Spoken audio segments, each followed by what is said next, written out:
Welcome to the Nerd Party. Let the filibustering begin. Welcome to Nerd Party.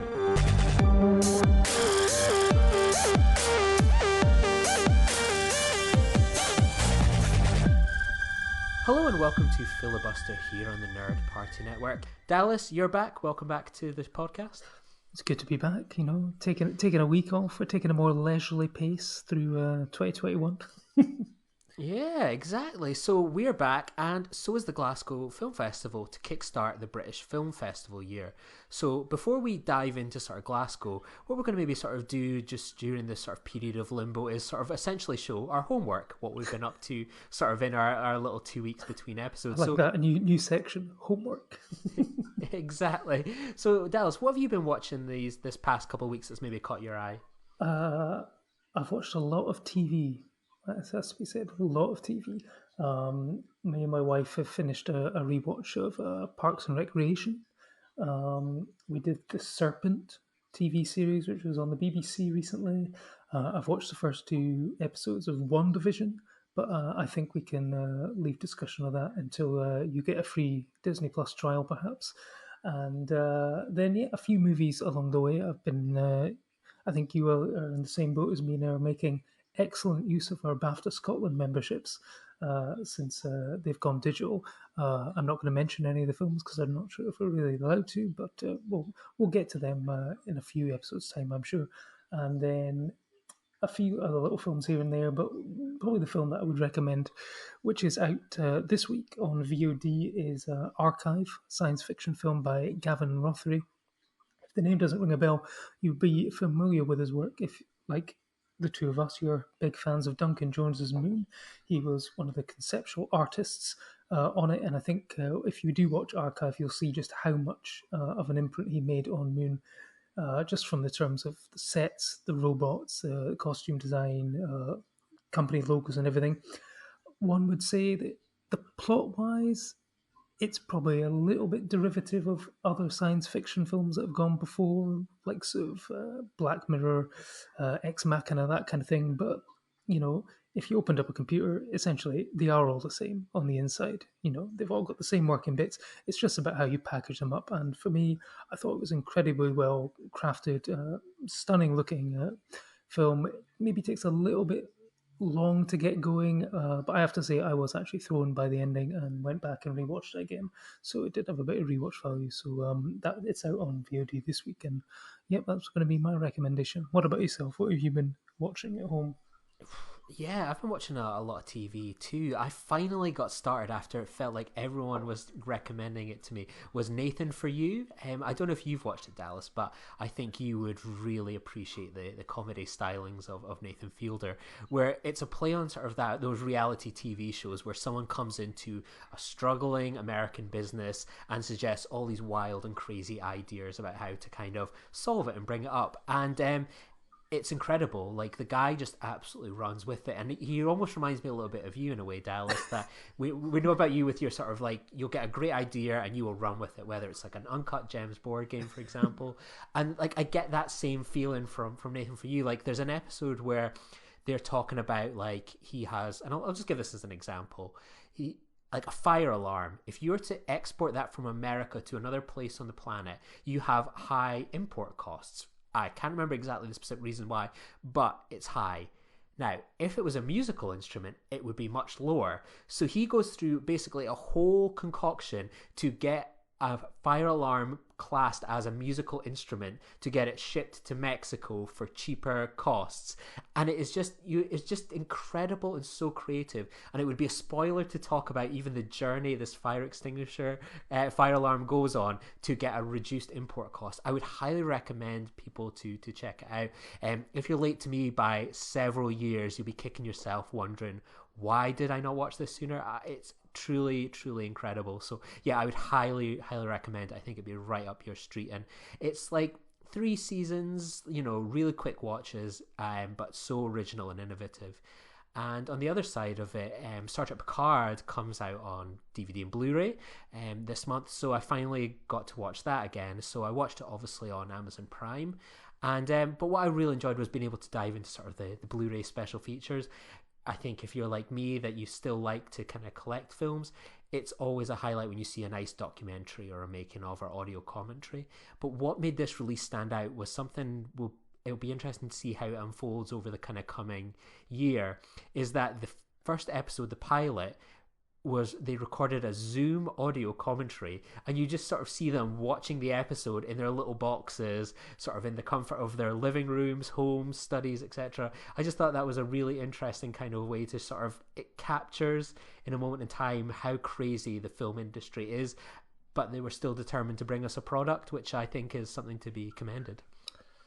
Oh, absolutely. I mean, it's possibly one of the reasons why I don't buy as much physical media as I used to. I mean, if I do buy a film, I will buy it on DVD or Blu-ray, but I am a little bit more selective these days, just because of the fact, like you mentioned, that when Blu-rays and DVDs first came out, it was all about the special features. That's what you mainly sort of got it at home, because there was so much extra stuff that you could experience and learn about the movies and stuff like that. They just don't really seem to do that anymore. I mean, if it gets a physical media release at all, it'll just be like scene selection, trailers and stuff. It'd be like the very early Warner Brothers sort of clip boxes DVDs. But it's good to hear that they are doing stuff like feature-length commentaries and documentaries and things like that. And I mean, having sort of watched a few sort of Q&As and stuff on the BAFTA channel and whatever, I think the Zoom Q&A is going to be the format of the future. And I think also, because you can control sort of people's mics and stuff like that a bit easier on Zoom and stuff like that, it might even cut out, the audience Q&A aspect of, two-part questions or a long rambling anecdote, and then this is more of a comment than a question. But yeah, we'll have to see how that works in the future.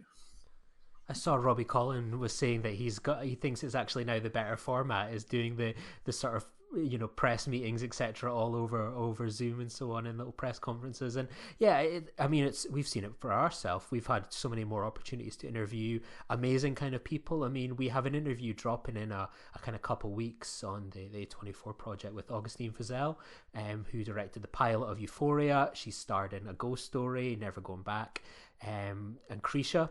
And like, we got the chance to interview her while she was just sort of isolating in a hotel for 2 weeks. Like, it's amazing, like, the opportunities it has presented. There's certainly been I think it's certainly brought the industry and sort of like press websites a bit closer together. It feels easier than ever. Yeah, I think it has leveled the playing field somewhat in the access that people are able to get to talent and stuff like that. Because before, I mean, you and I will have both sort of experienced this, and many other people will have, like at the London Film Festival, when you're sort of pitching your name in to cover a red carpet or to get an interview with a star or something, and you either just get knocked back or you get on the carpet but then are huddled right at the end, and then all the stars walk by and you're like, oh. But I think this has really sort of leveled the playing field in terms of being able to get that access, because sometimes you don't even have to go through the studios. You can just approach them directly on Twitter, and like you say, if they're either isolating while they wait for their movie to start, or they're just unable to work and are just sitting at home bored and fancy talking about the movies that they've done, they are more receptive to that kind of thing. And yeah, I'm not going to say long may it continue, because obviously we don't want the current situation to continue, but hopefully certain aspects of it continue on in the future, like digital screenings for BAFTA, better access for Q&As, and then also, as we're going to discuss now, film festivals and the access to film festivals. I've been very lucky in the last month that I've managed to apply for Sundance and South by Southwest and get press accreditation for those two, because they're going to be fully digital events. And I mean, I think it's safe to say that there's probably 0% chance that I would have ever got to either of those festivals in person, just because if I wanted to go to Sundance, I would have had to fly from Aberdeen to London, then London to New York, and then New York to Denver, Salt Lake City and stuff like that. It's just the logistics of it are insane. I mean, it would have been a great experience. Obviously, it would have been lovely to go, but realistically, it was never going to happen. So the fact that I can now say I've done Sundance, even be it digitally, it's great. And from what I've seen so far of their digital press offering, it's very good. You get limited number of tickets for the premiere screenings, and then there's 8 slots for press screenings the day after, and then there's catch-up screenings for the public 2 days after that, and you can still access the public ones as well. So I'm going to be going for the second day screenings, just basically because most of the premieres take place between around about midnight and 6 a.m. And yeah, that's a little bit out of the league for me, considering I also have a day job and I've also got to be packing up while I move house as well. Yeah, I was going to say, so obviously you're going to be quote unquote globetrotting sort of this year, very early this year with something like Sundance, and then you've got kind of South by Southwest later in the year. But for you, where does sort of Glasgow land as a festival in terms of the calendar? Normally for me, it would be the first festival of the year. Sundance will pip it this year, but that's just humble bragging and name dropping again. But it was always the first one of the year. They normally, the press sort of accreditation goes out, just sort of mid-December. So it's just something nice to get you in the mood for Christmas. And then the program's now dropped, so then you've got that sort of month-long excitement. I mean, Glasgow's always been my favourite festival of the year, just in terms of, London is great, Edinburgh also great, but I think just in terms of the films that are shown and the atmosphere, I think it feels more of a, everyone's on the same sort of playing field. The sort of press screenings and the press screenings are normally, you just get allocated seats in the regular screening, so press and regular audience are mixed together. There's occasional press screenings in the mornings and stuff for the bigger titles, but they've also in the past had these event screenings. I mean, I went to sort of Train to Busan last year, which took place in the underground arches underneath Central Station in Glasgow, and they've always had, like, obviously not this year, but previous years they've been very good for A24 content, and it always just seems like a lot of fun. It's always nice to travel down for a couple of days, go to the opening night party, grab a paisano. Sadly, again, that's one of the biggest things I'm going to miss this year. But it's always a highlight on the calendar for me. What about yourself? I guess it's a slightly easier travel for you. It's about a 40-minute train, right? Yeah, it's one of those ones that still ends up feeling pretty crazy. Like, one of my co-workers also attends the Glasgow Film Festival too, and I always remember it's sort of like team meetings on a Tuesday. They should finish at 4 o'clock, which gives us time to get to the train station, to get on the cheaper train through to Glasgow, and tend to be our team meetings kind of drag on. So it's like 4 o'clock. Oh my God, start stressing. Like, hey guys, I've got to go. I'm sorry. It's any other business. It's finished at 4. I've got to go.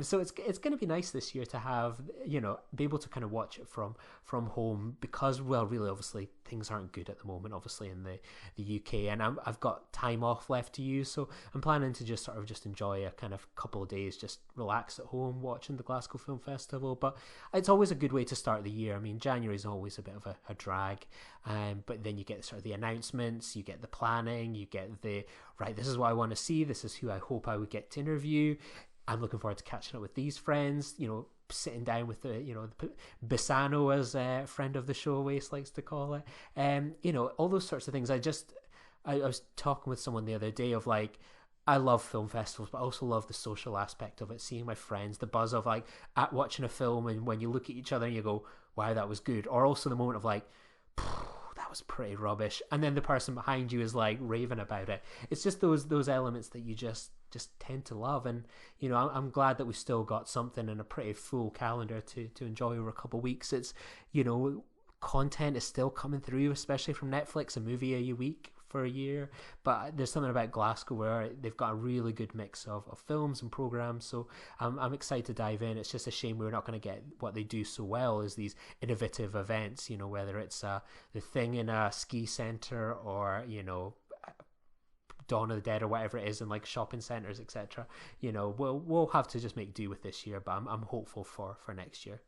Yeah, no, I think next year will be fine, but it is a shame that we won't get the the physical one. But I'm intrigued to know how you feel about another fully virtual film festival, because credit to Glasgow, they were making their plans for a physical festival, and they were even going to have the opening and closing sort of screening in 22 other cinemas around the UK. But given the current government response to the coronavirus, I mean, it was always possible that, yeah, because they decided to give us 5 days off over Christmas where we could mix around, the result in that was going into full lockdown, and that full lockdown is going to continue to the point where they had to pivot back to what was probably their original idea that they basically had ready as a backup in case this happened, and it did, which was fully digital. And it's going to be interesting to see what their online platform is like. I haven't used it myself yet, but interesting to see that, and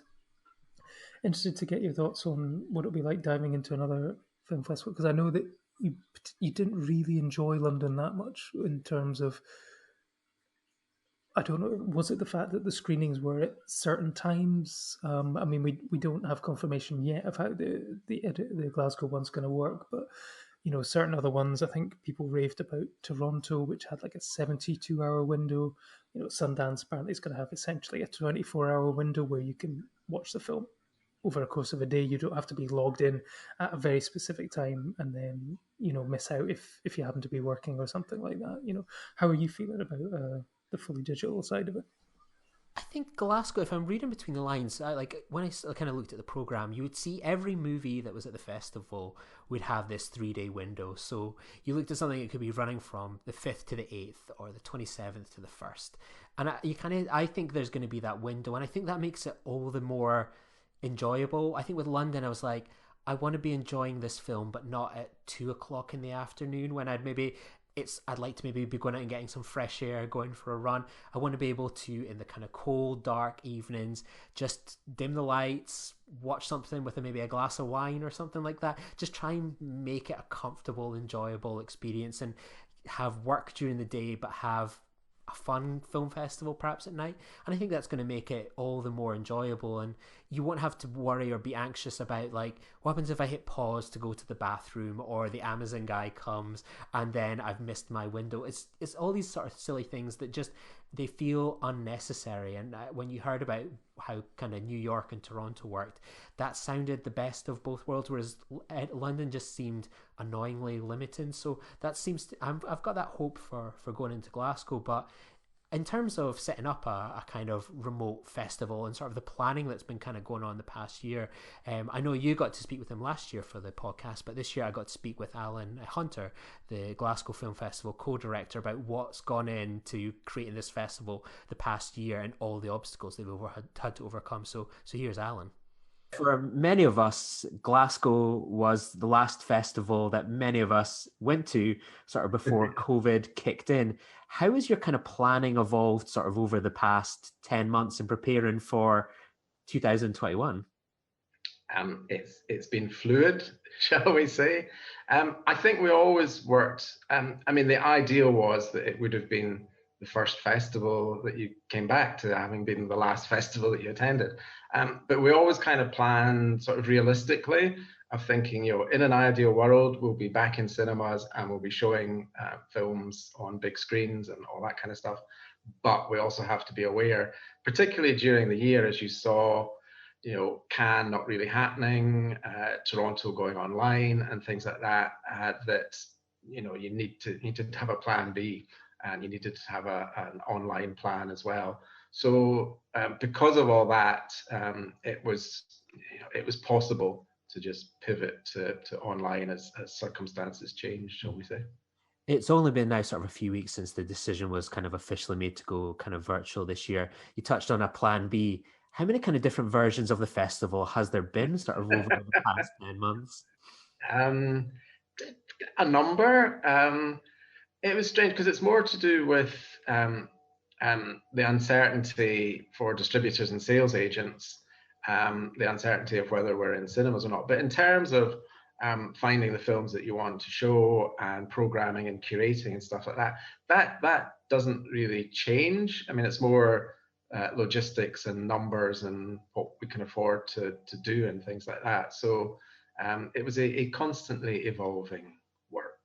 How have you gone around sort of programming kind of this festival and potentially having to now compete with streaming platforms and video on demand? We've seen so many independent films, blockbusters, all kind of making that pivot to just going straight to those platforms.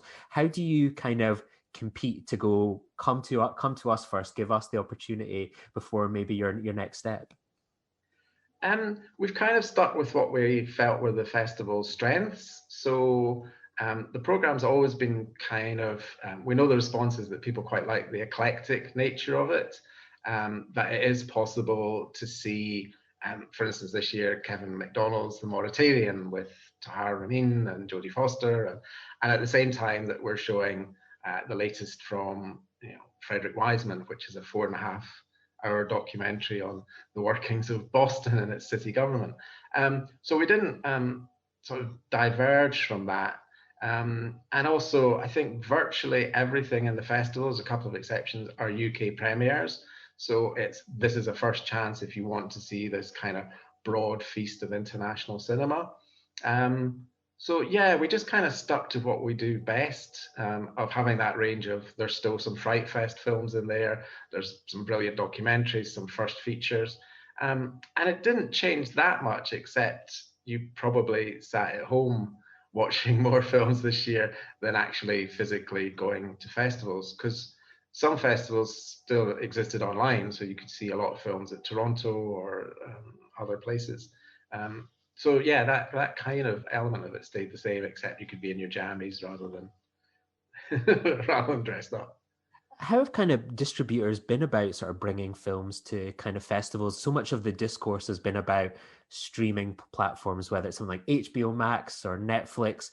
How are distributors viewing festivals and sort of the ecosystem in sort of this kind of COVID period? We've been really lucky with distributors, because there are distributors who've embraced that very thing. Like Curzon with Curzon Home Cinema have just put out lots of fantastic films and made them accessible to people. And I think Altitude, for instance, who've given us Minari as our opening film, they've kind of stuck with the festival because they've been with us for ages and still like the idea of getting a platform for a film, a platform that's sympathetic, that they know the kind of audience that they're going to get, that gets it out there, that they'll get some press reactions, that they'll get audience reactions. So I think we've been really lucky in terms of sales agents and distributors. There has been the odd film where it's in their contract or whatever that they get a theatrical release, or that it has to be in cinemas, and you've had to part company with them because there's no kind of flexibility on that. But yeah, I think distributors that are kind of in it for the long run and know you and have worked with you in the past have been pretty loyal at kind of sticking with us. What kind of makes Glasgow such a great festival is how the films are kind of complemented with sort of innovative and interactive kind of events. Is this something that you're hoping to sort of do in kind of potentially a virtual format this year? Or is that something that's just unfortunately maybe just going to have to go to the side for this year? Obviously, it's less likely to happen, but we will have introductions from filmmakers. We will have Q&As afterwards. Alison is talking about having kind of viewing bars online that people can get together socially and talk about. That's one of the great things about the festival. People talk to each other saying, "What have you seen? Or did you catch that? And were you there when so and so said what they said?"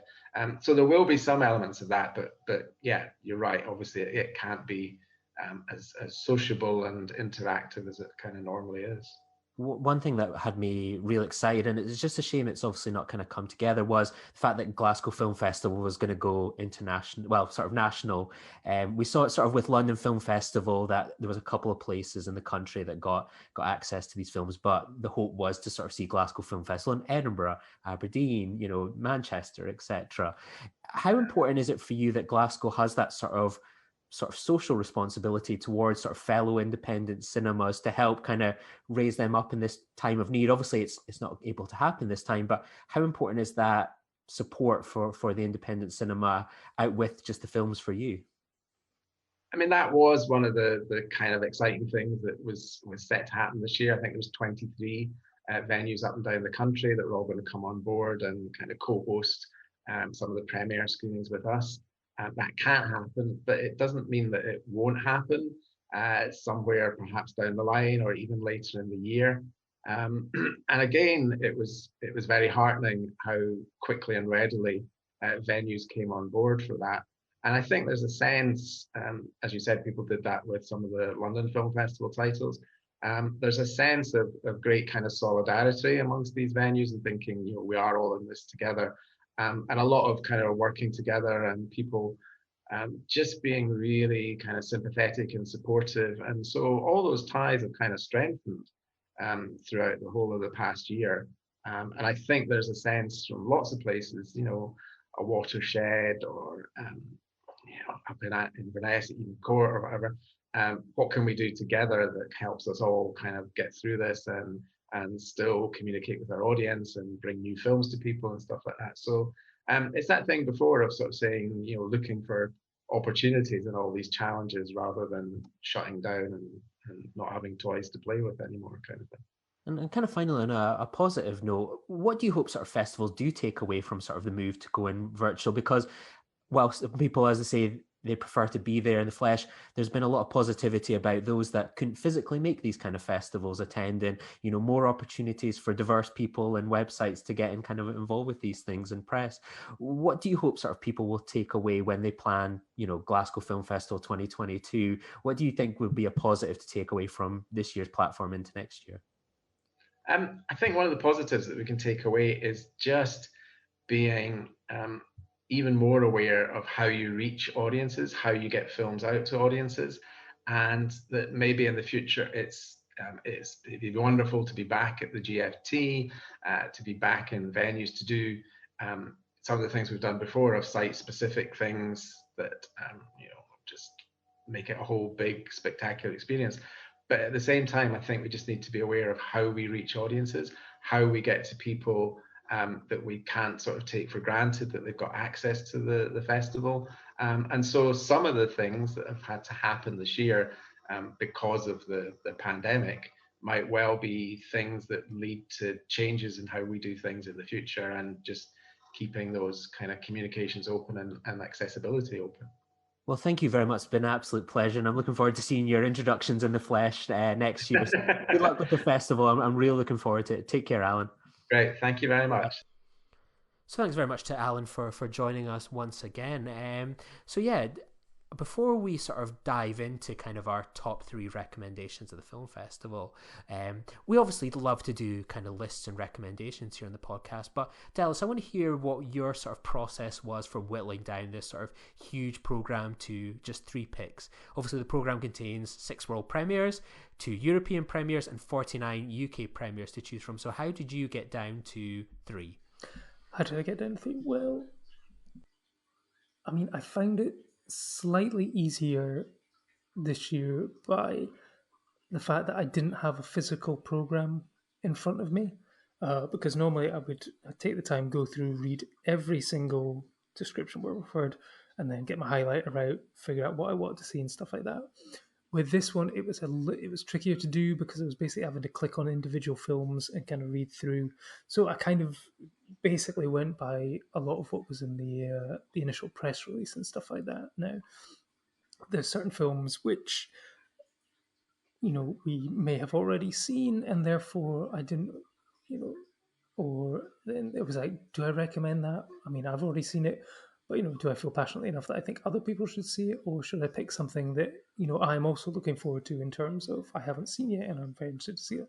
So I managed to sort of find a balance, but it was tricky because, like you say, there is a lot of films, there's not maybe the sort of the retrospective aspect or the classic films and stuff like that, but, Fright Fest, which would normally be, say, I think about 2.5 days back to back in a screen, that's whittled down to sort of 6 films and stuff like that.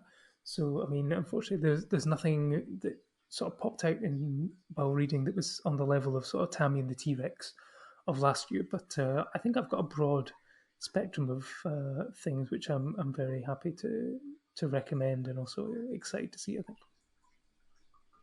Yeah, so for me, I decided that I was going to only recommend things that I hadn't seen. So there's a couple things that I've seen at previous festivals or maybe screeners, or have somehow managed to catch that's been maybe on release for a little while in America before making its way here. So three things that I think were fantastic would be sort of Limbo, caught that at the London Film Festival, and a great Scottish film that I would recommend people to see.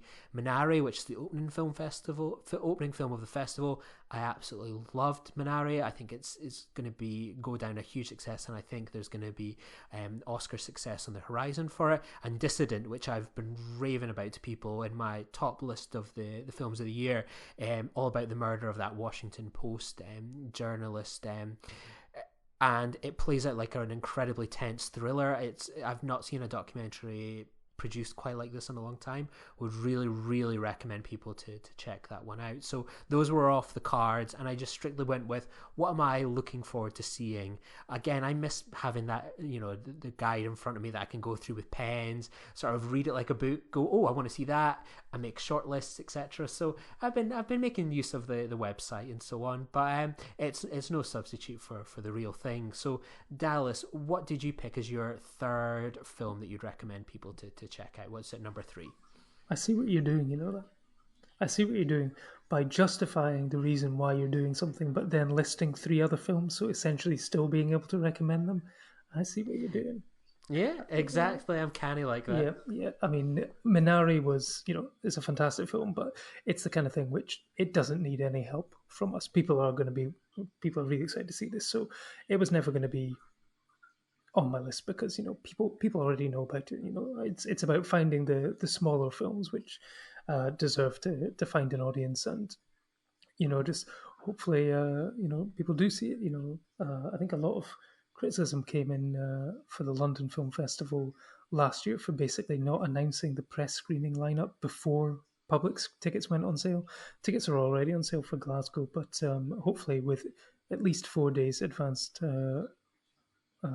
screenings for the press screenings, then hopefully still be able to catch everything without suddenly needing to rush around and try and find a digital ticket for a screening. But the first one, which I want to recommend, is something which I have already seen, but I think definitely deserves your attention, is a film which I saw at the Venice Film Festival. And this is a film called Apples. It was the first film I saw there, and for me it was 5 stars, just absolutely fantastic. It's about a man called Aris who finds himself amidst a worldwide pandemic. Don't let that put you off. Where there's a disease which causes sudden amnesia, and he gets himself enrolled into a recovery program designed to help unclaimed patients build new identities. They're all prescribed daily tasks on cassette tapes that can help generate new memories, and he has to document them on camera and send back the information to prove that he's actually doing this. And as he slides back into his ordinary life, he meets another woman who's also in recovery. Now, the writer-director of this is Christos Nikou, and he has worked with Yorgos Lanthimos on Dogtooth back in 2009. And I think if you watch this film, you will realise that the apple has not fallen far from the tree in terms of talent, because it is very similar in style to the likes of The Lobster and sort of Killing of a Sacred Deer. I think in my review I described it as The Lobster meets Eternal Sunshine of the Spotless Mind. It's similar to Lobster in the fact that, there's the reasoning behind the phenomenon is never explained. It's just, and like the matter-of-fact way that this company go about, getting these people back into life and stuff. It's absurdist, but played very, very straight. And I think that's what, if you like that type of sort of humor and dark sort of comedy, I think you will love it. And this one has been picked up by Curzon. Obviously, it doesn't have a release date yet for the UK because, let's face it, nothing really does, or at least a floating release date. And very excited for people to see this one. And then hopefully it will probably get a major, well, not major, but a limited release, probably. So hopefully maybe April, May time perhaps. Wow, I'm really sold on that. That seems kind of right up my street. And Yeah, I'm looking forward to that one. So for my third one, I've gone with something where when you hear the title, you will immediately think, yep, that's a film festival release, and that is Preparations to Be Together for an Unknown Period of Time. So it's about Marta, a 40-year-old neurosurgeon, and she's at a medical conference in New Jersey when she meets Janos. They make a date to meet 1 month later at the Liberty Bridge in Budapest. She drops everything and flies there. He doesn't show up. And when she confronts him, he claims to have never met her. So obviously, I've mentioned it many a time on this podcast. One of my favourite films of all time is Before Sunset. And I love Before Sunrise. So this almost gives me the image of like, what happens if at the end of Before Sunrise, Jesse and Celine agree to meet up, 6 months later, and it all kind of goes wrong. We all know that she wasn't able to make it out in the end. And I almost imagine this as a potential alternative reality to sort of the Before trilogy. What could have gone wrong if sort of Jesse was a ghoster? So yeah, I'm really excited about this one. It was just like the title caught my attention, and then the synopsis, I was like, yep, I'm really keen to see this one. So this one will be screening from March the 2nd to the 5th. So yeah, I'm really excited for this one. What do you think of that one? Yep, you sold me on that one. The title made it sound like it was a lockdown film, another lockdown film. There seems to be a rash of them coming out recently. But yeah, no, when you were just describing the plot, it immediately evoked sort of feelings of sort of Before Sunrise, Before Sunset, with the, did they or didn't they meet up, and the fact that he then sort of almost sounds like he's gaslighting her, or is he? We don't know, and I'm intrigued to find out. So I'll be watching that one. You sold me. So what's your second choice? My second choice is a film which sounds absolutely mental, but in the best possible way. And this is a film called Jumbo.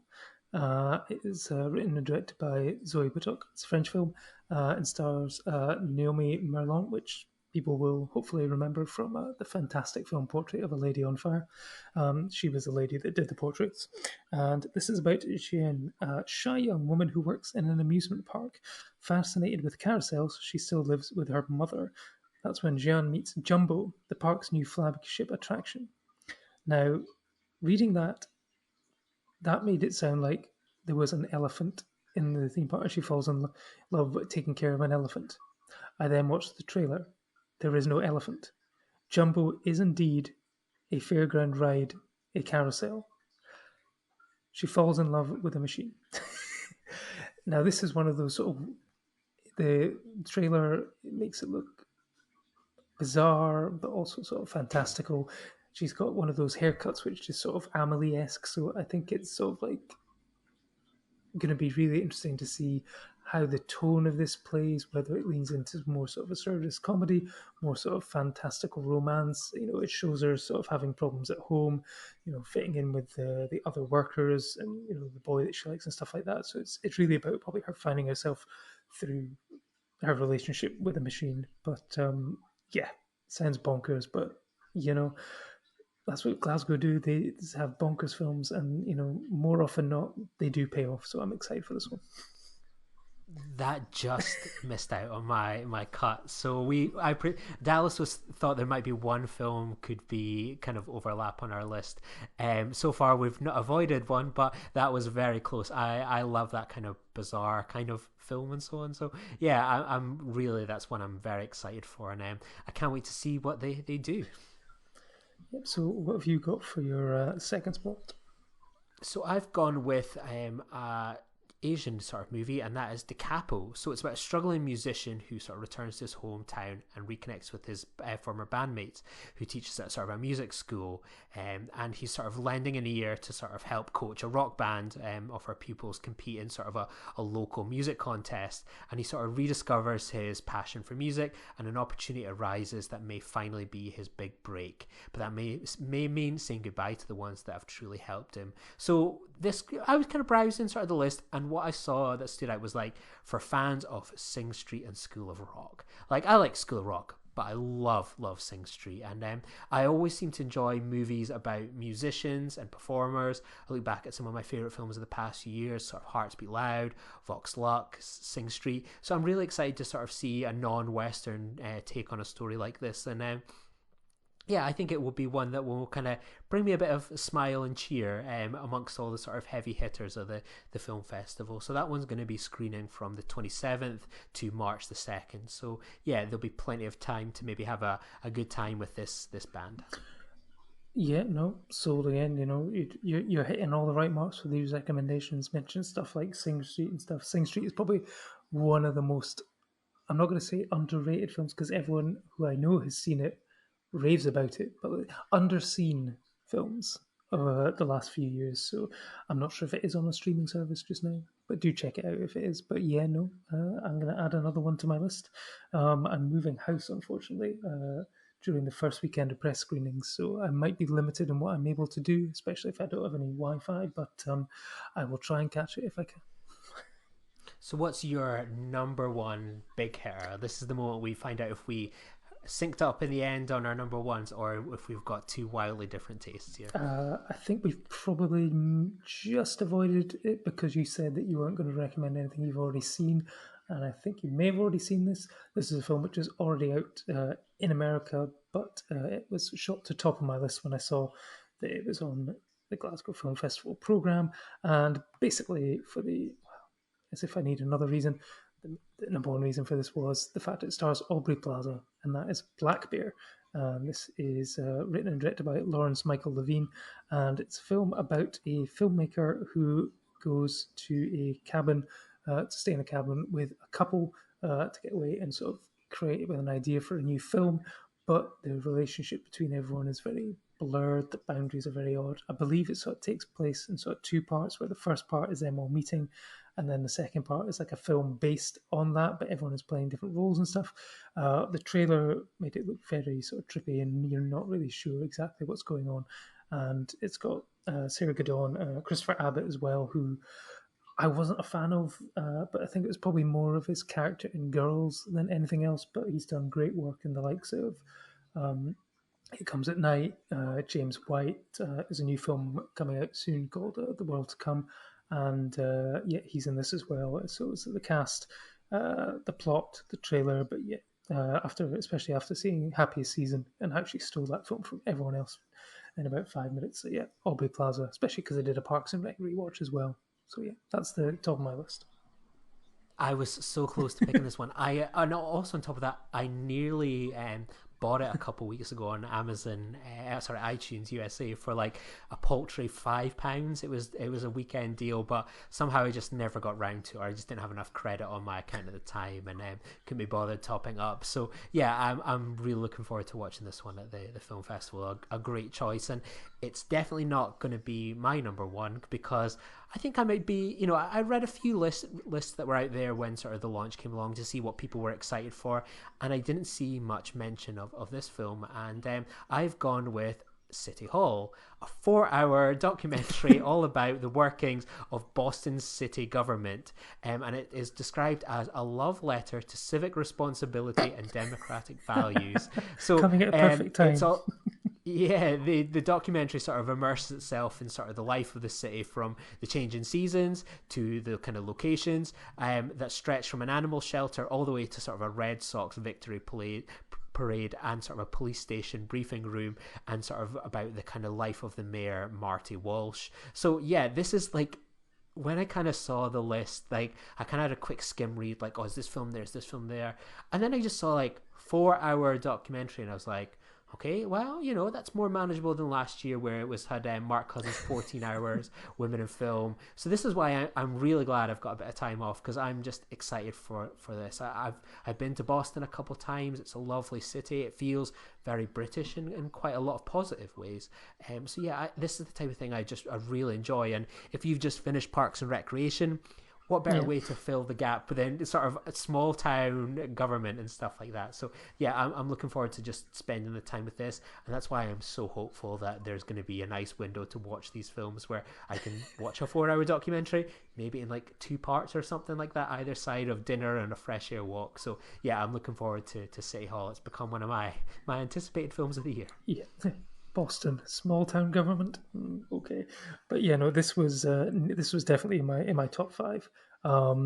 Yeah, he's a master documentary filmmaker. He's done other ones on like I think it's like New York Public Library system and stuff like that. And they're always very very long. He's like very very detailed. I think it's like I'm not sure if he was the inspiration of.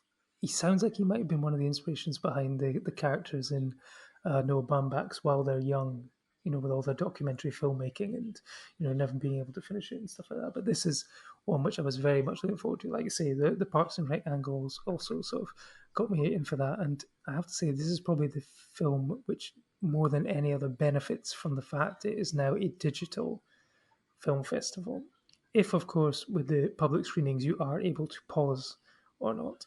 I mean, I don't think I'd be struggling to get through. I mean, I managed to get through The Irishman in a oneer in the cinema without a bathroom break. Would I get 4 hours?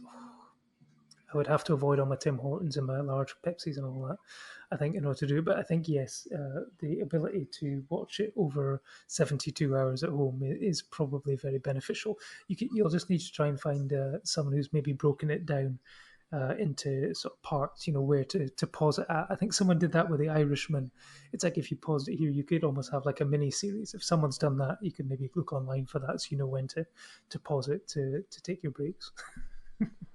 See, if people come up to you and say like if there's one 4-hour movie that you watch this year and they tell you it's Zack Snyder's Justice League, tell them they're wrong. It's all about Boston City Hall. And like I never realized sort of the background of this director, so you've got me even kind of sold to dive into his back catalogue. And I really enjoy While We're Young, but really struggle with the Adam Driver character. I think they really nail him as this like insufferable character. So this could don't worry. It's not. I think he's more like the Charles Grodin and sort of Ben Stiller ones than the Adam Driver ones. So yeah, no, don't worry about that. Well, those are just a couple of our picks of sort of the Glasgow Film Festival, but naturally we'll aim to bring you a lot more coverage sort of towards the end of the festival when it kind of all kicks off, and I think it promises to be another exciting year. So I'm looking forward to it, and hopefully you'll be recovered from all the jet lag you'll have of travelling to Sundance each and every day between 12 midnight and 6 late in the nights and early mornings. It'll be tough, but I'm also excited to see who Glasgow get in terms of talent to visit the festival, i.e. opening up their Zoom accounts and logging in for an online Q&A, whether that's going to be one-on-ones, whether it's going to be round tables. I guess that is a thing we'll also have to see, but hopefully we'll be able to bring you some red carpet interviews or red Zoom interviews. Absolutely. So thanks very much to everyone for joining us, and we'll be back again in 2 weeks' time, where we'll be joined by a special guest to discuss Promising Young Woman. We'll speak with you then. Bye. Join the revolution. Join the Nerd Party. Welcome to Nerd Party.